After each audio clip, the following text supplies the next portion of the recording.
Bonjour, je suis Benoît Ferroge, Head of Global Crisis and Business Continuity pour le groupe Sanofi. J'ai en charge la définition de la stratégie de Business Continuity de Crisis pour le groupe Sanofi depuis 5 ans. Je dirige une équipe de 4 personnes et un réseau de plus de 300 personnes qui sont des Crisis Coordinators et des Business Coordinators. Les enjeux en termes de cybersécurité sont très forts pour Sanofi. Nous nous y préparons depuis très longtemps. De gros investissements techniques, des investissements dans des Security Operations Centers pour capter au plus près les différentes attaques cyber, mais surtout beaucoup de campagnes de mobilisation et de sensibilisation auprès de tous les collaborateurs pour éviter notamment tout ce qui est attaque par phishing. En 2018, après le choc NotPetya, il nous est paru évident de devoir disposer d'un outil qui nous permette de discuter entre les équipes de management lorsqu'une crise cyber commence. Ça a été le facteur déclenchant de l'investissement dans une solution et on s'est tourné vers la solution Citadel qui était pour nous la plus adaptée en 2018 pour répondre à ce type de besoin.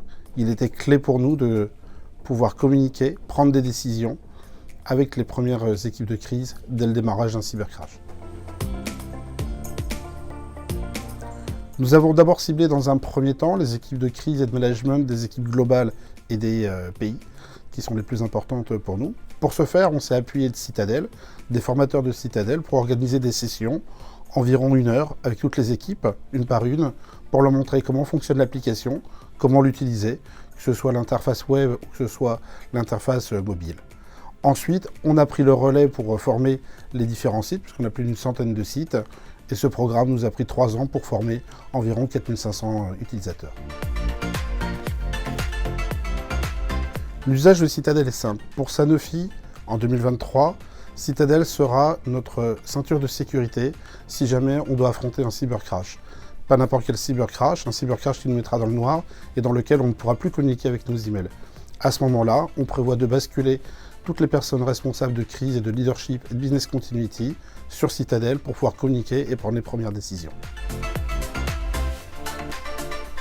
Nous avons mené beaucoup de campagnes de communication et de sensibilisation pour s'assurer que nos utilisateurs connaissent bien Citadel. Ça veut dire communiquer lors des réunions d'équipe de leadership team, que ce soit au niveau global, au niveau pays, au niveau filial et au niveau des sites. Néanmoins, au-delà de ces campagnes de communication et de sensibilisation, on a mis en place des phases obligatoires de test. Toutes les équipes de leadership team doivent tester l'application 2 fois par an. Un test simple qui permet à un utilisateur de demander à tous les autres utilisateurs de se connecter et on mesure le temps de connexion. Ce qui permet de vérifier que tout le monde a bien accès à la plateforme et sera capable de s'y connecter le jour J, l'heure H, la minute M, le jour où il faudra démarrer un cybercrash. Et c'est comme ça qu'on rentre aujourd'hui dans l'application et qu'on s'assure qu'elle est bien utilisée par les différents utilisateurs. La preuve, on l'a utilisée lors d'un exercice cyber massif au niveau du groupe sur lequel tous les joueurs ont dû jouer, non pas sur leur PC, mais dans Citadel.